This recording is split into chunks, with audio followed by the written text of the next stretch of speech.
What does stab braking mean? Stab braking. Now that's a term you don't want to hear in your day-to-day commute through Portland's wet and sometimes slippery roads. It refers to a technique that's more common with larger vehicles, like trucks, which lack the modern anti-lock braking systems, ABS, that you'd find in your typical sedan cruising down the I-5. When a driver has to stop the vehicle quickly and they don't have ABS, they use stab braking to prevent the wheels from locking up. Here's the breakdown. You slam on the brakes hard until you're just at the cusp of wheel lockup. As soon as you feel that's happening, you release the brakes to keep the wheels rolling, and then immediately apply the brakes hard again. It's all about that balance between applying the maximum amount of braking force and staving off that wheel lock that could send you into a skid.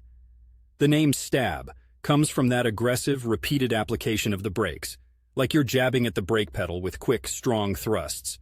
Why don't drivers in ABS-enabled vehicles need to do this? Well, ABS does the stab braking for you, hundreds of times a minute with better precision than any human could manage. It's a system designed to help maintain control of the car during a hard stop, especially on those slick Portland roads after a good rain. Now, unless you're driving a heavy-duty vehicle or vintage car without ABS, you probably won't need to master the art of stab braking.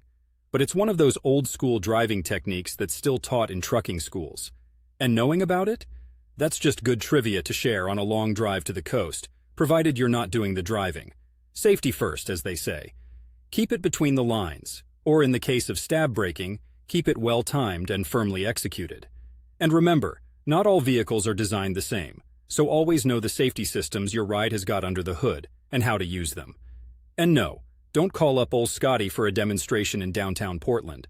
I'm much happier discussing it in theory than in practice.